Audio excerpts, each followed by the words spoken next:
Assalamualaikum warahmatullahi wabarakatuh. Ngadongeng deui mitra-mitra pemirsa direncangan ku Mang Guru. Mang Guru bade mangdongengkeun deui neraskeun hanca carita anu katunda kalayan judul Banjir Getih di Dharma Patih. Ieu dongeng karangan Kang Heri Supriyadi Cianjur. Panginten ayeuna teh nincak seri anu ka-37. Mudah-mudahan sasieun sabeuneureun ieu dongeng sing ngajantenkeun panghibur kana kalbu pangbeberah kana manah supados teu nyangkolong kana waktos. Mangga urang sami-sami ngabandungan deui kumaha jujutan jucungna ieu cariyos. Sok kaparayun sadayana.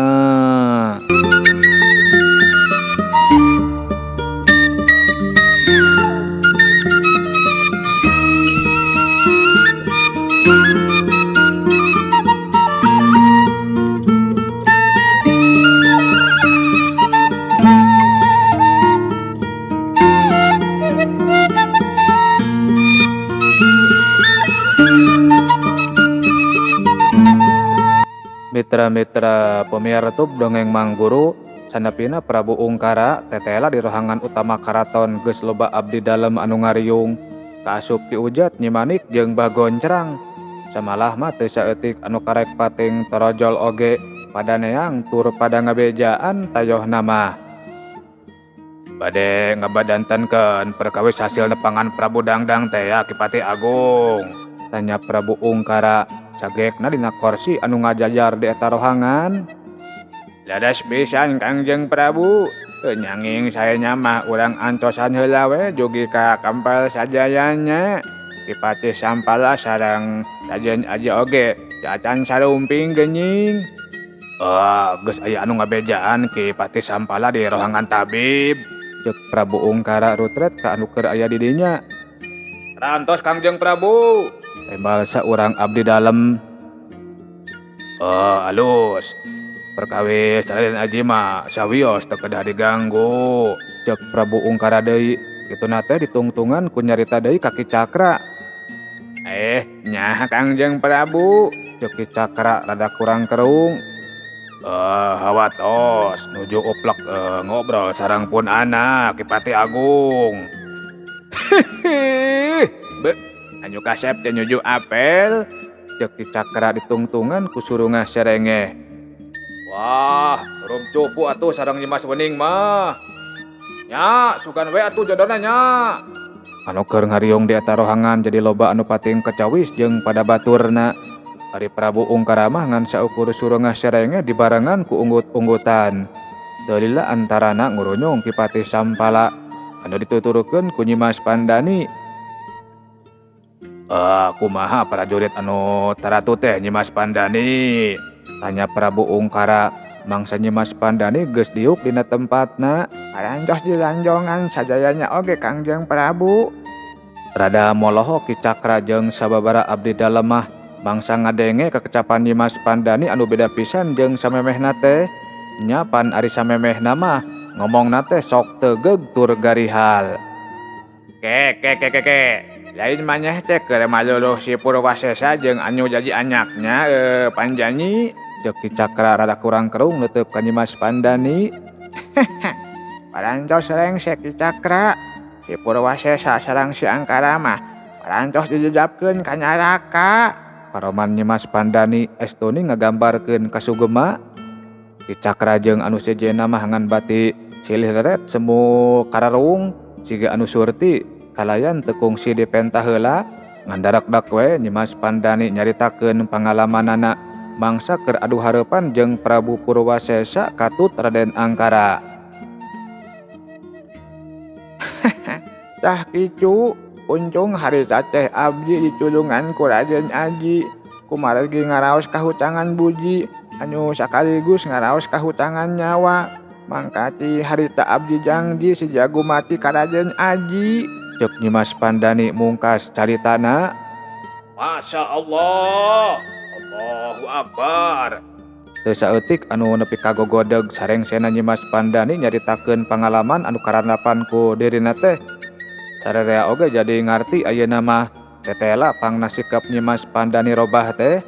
sababiah nama aya pakuat pakaitna jeung budak ngora anu pohara dipiajih ku jalma rea. Jadi eta encen anu maneh teh geus dipulangkeun deui nya Panjani. Parantos Ki Cakra, nyanging teu kadah hariwang. Ayeuna mah abdi parantos Robi. Oh muhun, upami parantos rinyeh. Abdi teh dipiwarang ku Raden Aji kanggo nyepangan salira supados kersa ngawanohkeun ka abdi perkawis Allah.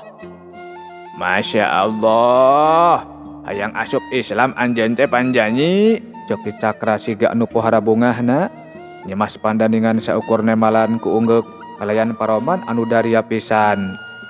Abdi sareng Mbah Gontrang oge hoyong lebat Islam Ki Patih Agung. Cek Nyi Manik nyelengkeung. Masya Allah, Allahu Akbar. Anu keur ngariung nepi ka pating polohok, ari Ki Cakra batan langsung ngomong mah malah ret ka Prabu Ungkara. Nya sok we da moal nyiepkeun waktos panginten. Malih mah sae seueur anu janten saksina. Cek Prabu Ungkara siga anu geus surti. Ki Cakra ngan saukur ungeuk geek diukna pindah kana amparan karepet. Nampo kitu sarerea oge siga anu teu wani ngaluhuran kalayan tanpa kudu aya anu ngomando heula. Boh Prabu Ungkara pon kitu deui jeung anu sejena meh paheula-heula dariuk dina amparan karepet nurutan Ki Cakra. Sok belah dieu jariuknya. Cek Ki Cakra gugupai ka Nyimas Pandani, ka Nyi Manik katut ka Mbah Gontrang. Anu tiluan gancang ngarised. Sakura-sakura perkara eta aya anu nyiptanya, nyatanya zat anu maha kawasa, anu murbahing sakabeh alam. Cek Ki Cakra rutret kanu tiluan anu keur andiprek nyang hareupan dirina.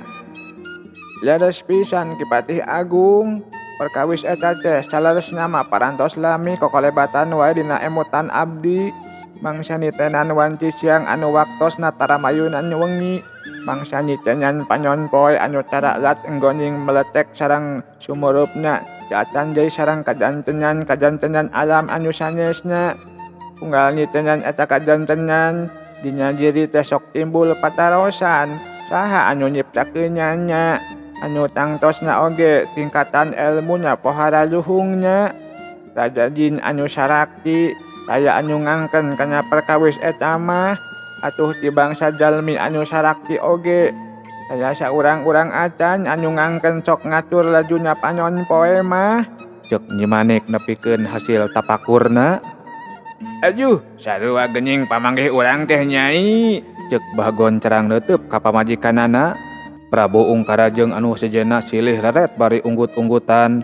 Ki Cakra mah kalayan bijaksana, siga anu ngahaja mere heula kasempetan ka Nyi Manik pikeun nepikeun pamanggihna. Haja tah mikir teh. Memang perkara anu bieu disebutkeun teh sabenerna mah minangka hiji bukti anu teu bisa dipungkir deui. Yen sagala perkara aya anu nyipta jeung anu ngurusnya. Saha anu nyipta sareng anu ngurusnya? Allah, anu nyipta langit jeung bumi katut eusinya. Cek Ki Cakra daria pisan. Ai abdi mah sok nyitengan diri, nyajan sakti, nyajan jembar ku pangabisa, tapi keukeuh teu tiasa nyolak kana katangtosan hirup. Waktosna sepuhnya, sepuh teu tiasa mulang ka anyom deui. Dicipta janten istrinya, janten istri, teu tiasa janten pameget. Sakapeung sok aya anu ngolebat dina emutan abdi teh. Yen saleresna mah eta sadaya aya anu ngaturnya. Sareng urang teu tiasa nyolak kana eta katangtosan. Anu tangtosna oge perkawis anu ngaturnya teh pastinya mimbanda kekuatan anu taya watesnya. Cuk Nyimas Pandani milu nepikeun pamanggihna. Masya Allah, bener oge nya. Kapikir lebih kadinya kukuring mah. Ya, geus kitu kuduna we meureun. Nyimas Pandani mah kudu kapanggih ku sorangan. Anu keur ngariung jadi rarecok jeung pada baturna.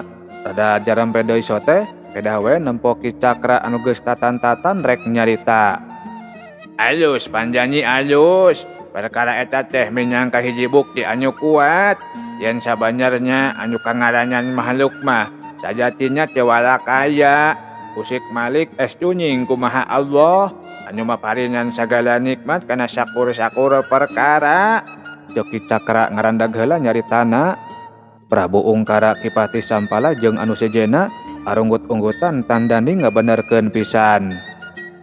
Zat anu nyipta sagala perkara teh Allah jenengannya Nabi Muhammad anu janten rasulnya. Joki Cakra deui. Gimana ayahnya Allah teh? Jok Dimas Pandani pohara Daryana. Allah mah benten jenuh sanes, jawan jati rupa, nyanging nyata ayahnya. Bukti-buktinya mah pan kapanggih ku sorangan tadi oge. Hai Muhammad, Kangjeng Rasul mah makhluk anu dicipta pangmulyanya, anu diutus pikeun nyampurnyakeun ahlak manusia. Bikin asup Islamah cukup ku nyekadkeun percaya oge. Sok sanajan ari kadidunya mah engke oge aya tingkatannya nya.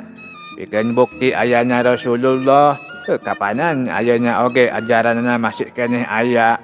Sarta beuki loba anu ngagemna, alatan beuki loba anu katadi ku ajaran pohara mulyana. Cenah eta sok sanajan urang lain hirup dina zamannya. Tapi saupaminya Allah parantos ngersakeun mah daya anu mustahil tiasa tepang sareng Rasulullah oge. Sakur anu ngaragepkeun kana kekecapan Ki Cakra kabeh arunggut-unggutan deui. Kumaha? Percaya kana ayana Allah anu nyipta sagala perkara jeung Nabi Muhammad anu dijancenkeun rasulnya. Joki Cakra rutret dari kanu tiluan. Percancen pisan Kipati Agung. Abdi oge percancen. Sami abdi oge malih mah percancen pisan. Anu tiluan meh patutur-tutur nembalan. Alus. Anu kur sakitu syaratna asup Islam mah percaya ayana Allah jeung Rasulna. Atuh pikeun ngabdolkeun, tuturkeun kaula ngucapkeun eta patekadan dina basa Arab. Anu disebut dua kalimah syahadat teh kumaha siap. Joki Cakra rutret kanu tiluan. Nyimas Pandani Nyimanik jeung Bah Goncrang arunggek. Bismillahirrahmanirrahim. Sok tuturkeun nya. Joki Cakra menerkeun heula diukna. Anu tiluan oge milu uyak-uyak. Asyhadu an la ilaha illallah. Joki Cakra ngamimitian nungtun ngucapkeun dua kalimah syahadat. Asyhadu alla ilaha illallah. Jok anu tiluan nuturkeun bari jeung rada tagegog oge. Wa asyhadu anna Muhammadar Rasulullah. Wa asyhadu anna Muhammadar Rasulullah. Alhamdulillah. Meh bareng sadaya ngarucap syukur. Ari Nyimanik jeung Bah Goncrang teuing kunaon sababna sareng sena ngucapkeun dua kalimah syahadat teh nepi ka ngaguk-guk di hareupeun Ki Cakra. Ari Nyimas Pandani sok sanajan henteu nepi ka ngaguk-guk, tapi dina panonama atara pisan aya anu ngalintung herang sarta lila mah nyerak celakan ngalem bereh mapai pipina. Jempe pikeun sakedapan mah taya anu nyarita ngan ukur kadenge ing hakanana Nyimanik jeung Bah Goncrang sarta ing ceureukanana Nyimas Pandani jeung sababaraha abdi dalem anu kabawa ku kaayaan.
Geus, teu kudu careurik. Angguran mah syukuran, macak diparangkeun ngasaan asup Islam oge. Eta teh geus jadi ciciren yen Allah nyaheun ka aranjeun ciluan. Ceuk Kicakra sanggeusna aya kana sababaraha kedapanana nyangan saukur dina bibir da geuning ari buktina mah manehna oge sorangan nepi ka kabawakeun luwa-lewe. Mitra-mitra pemirtub dongeng Mang Guru dina sesa-sesa ceurikna antukna mah Nyimas Pandani, Nyimanik jeung Mbah Goncrang gugek deui nurutan Kicakra jeung anu sejena anu harita geus narungtutan deui diuk dina kursi. Kumaha perkawis hasil nepangan Prabu Dangdang teh Kipati Agung? Tanya Prabu Ungkara. Sanggeusna kira-kira merenah pikeun tumanya. Cecebi sareng anyu parantos dikira-kira ci anggalnya pihak Batu Nyungal nyola kanya pamunjut ci unggal kerajaan alit sakumaha anu kaunggel jinya serat tea saurna heug bisi rek ngarebut deui jalma patih ku jalan nyempuh jalan peperangan mah tapi kudu sagancangnya nyatanya poe isukan kenye saja bici eta saurna pihak Batu Nyungal teh poharami hormat kanya sikap satria ti ieu kerajaan. Dinten enjing waduh isukan cenah woy. Waduh, dakan teuing mah ripuh atuh. Tapi alus ari sakitu mah, Batu Nyungal bisa ngajenan cara anu satria. Anu araya di dinya jadi rarecok sarta pating jarenghok. Mohon, dinya jencen enjing pisan. Saupami sanes dinya jencen enjing, mangka pihak urang dianggap nyace sinya ceria. Ceuk Kicakra deui awor jeung rarecokna puluhan abdi dalem. Kumaha Kipati? Cek Prabu Ungkara neuteup ka patihna. Perkawis ieu estu kasempatan anu pangsaena kanggo pihak urang. Mangka saena mah ayonan bae. Tembal Ki Patih Sampala pohara tandasna. Sapuk. Mohonlah ayonan we Kangjeng Prabu. Sae Kipati. Anu aya dina eta riungan pating Jorawok pating keuleuweuh. Ari Prabu Ungkara jeung Kicakra mah nempok kitu tengan saukur sileret bari arunggut-unggutan. Nya heug ari kitu mah. Kipati, ayeuna keneh atur-atur utusan pikeun ngibaran pihak-pihak kerajaan leutik anu sejenna. Sarta parentahkeun para ponggawa sangkan sagancangna nyiapkeun sakabeh pasukanana. Parentahna Prabu Ungkara kalayan pohara pisan tandasna. Siap Kangjeng Prabu. Hidup Kangjeng Prabu, hidup. Hidup Trisula Mas, hidup. Kayan di eta rohangan jadi beuki saheng batan samemehna, tapi teu lila kituna teh sabab kaburu aya saurang prajurit anu ngadeuheus ka Prabu Ungkara. Aya naon? Ceuk Prabu Ungkara neuteub prajurit anu rengkuh miajrih di hareupeunana. Kabeh paneuteub jadi museur ka eta prajurit. Ampun Kangjeng Prabu, itu aya jalmi anu hoyong tepang sareng salira. Utusan ti kerajaan mana? Kang Tarya Kangjeng Prabu anu diangkat janten kuncen tea. Kang Tarya, cik bawa ka dieu. Teu kungsi ngomong deui sanggeus rengkuh mah guragi rubae eta prajurit ninggalkeun rohangan sarta teu kungsi lila oge geus ngurnyung deui dituturkeun ku Mang Tarya. Boh Kicakra Prabu Ungkara pon kitu deui jeung anu sejenna batik kurang kerung mangsa nempo Mang Tarya anu ngajingjing ka lapang ora teh. Sanggeus Mang Tarya diuk, prajurit anu tadi nganteur mah guragi rubae ninggalkeun deui eta rohangan. Aya naon Mang Tarya? Tanya Prabu Ungkara. Ampun Kangjeng Prabu, abdi kapiwarangan nyangakeun ieu ku Mbah Somad. Tembal Mang Tarya, kituna teh bari ngasongkeun dewegan ka Prabu Ungkara. Pikeun sakedapan mah sakur anu aya di dinya ngan bati silih ret bari kurang kerung. Cik. Caritakeun sing merele. Tetep Prabu Ungkara pohara seukeutna. Kieu Kangjeng Prabu, wengi tadi abdi sareng pun bojo teh ngimpen kasumpingan ku Mbah Somad. Dina eta impenan Mbah Somad teh sasauran kieu pangmikeunkeun ieu dewegan ka Prabu Ungkara anu rek perang. Cina dibeulah eta dewegan sarta cairna banjurkeun kana empang. Sakur prajurit anu rek milu perang ditah maseuhan heula awakna dina eta empang. Kitu saurna teh Kangjeng Prabu. Antawis percanten sareng teu abdi oge pan kerajaan urang mah henteu bade mayunan perang. Nanging anu jelas mah mangsa pasusubuh abdi teh mendakan ieu dewegan di makamna Bah Somad. Ceuk Mang Tarya ngomongna semu hari weus-weus. Taya anu nyarita sakedapan sararea ngan saukur pating polohok. Tos jelas ieu mah cawis asih ti Bah Somad. Laksanakeun we Kangjeng Prabu. Tos uningan bakal perang sigana mah Bah Somad teh nya. Nya mata kitu oge. Dasar jalmi liluhung nya. Bangsa wali atuh da. Nu araya di dinya jadi rarecok deui. Mangga ari kitu mah Kipati Agung. Nuhun pisan Mang Tarya. Antuk nama Prabu Ungkara sapuk kana kamandang Ki Cakra. Ari Mang Tarya sajeroning nembalan ku unggeukna teh rada hulang-huleng tayoh nama teu ngarti kana kekecapan puluhan abdi dalem anu nyabit-nyabit perkara perang. Mitra-mitra pemiar YouTube dongeng Mang Guru sanggeus nepikeun amanat ti Bah Somad, Mang Tarya mah guragi rubai amitan sarta anu saterusna mah mulang deui ka imahna.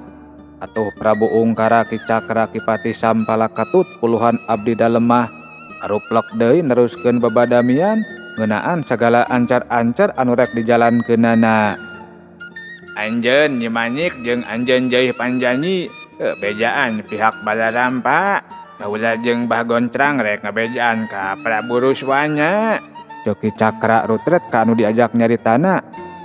Mangga Kipati, ceuk Nyi Manik miheulaan nembalan. Ari Nyimas Pandani mah ngan saukur unggeuk. Perkara ngumpulkeun prajurit Trisula Mas anu rek dimanjaan heula di empang mah sapinyuhnya geus jaji pancen anjeun nya Kipati. Ayeuna mah Ki Cakra ngaret ka Kipati Sampala. Mohon Kipati Agung. Ari geus apal kana pancen sewang-sewangan mah tong dilila-lila deui sabab waktu urang geus pohara samporetna. Ceuk Prabu Ungkara rutret kanu keur area di dinya. Ujuk sumangga Kangjeng Prabu. Sararea meh bareng nembalan. Karek mah Kipati Sampala Ki Cakra jeung anu sejenna rek carengkat. Panto eta rohangan aya anu muka tetela anu ngurunyung teh geuning Jang Aji. Aya naon manis siga anu dari kieu teh Ki? Tanya Jang Aji sanggeusna aya di antara riungan. Telat. Da eta atuh bobogohan wae. Ceuk Prabu Ungkara miheulaan nemalan. Bobogohan sareng saha ari Kangjeng Prabu?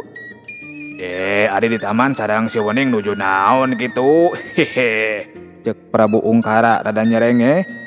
Nepi ka bulu hambelehem Jang Aji mah mangsa dikitukeun ku Prabu Ungkara teh. Ki Cakra Kipati Sampala jeung anu sejenna oge jadi pipilueun pating serenge. Nuju ngabadantenkeun perkawis naon ieu teh Kangjeng Prabu? Tanyana deui Jang Aji siga nu hayang buru-buru nyinglarkeun ka era.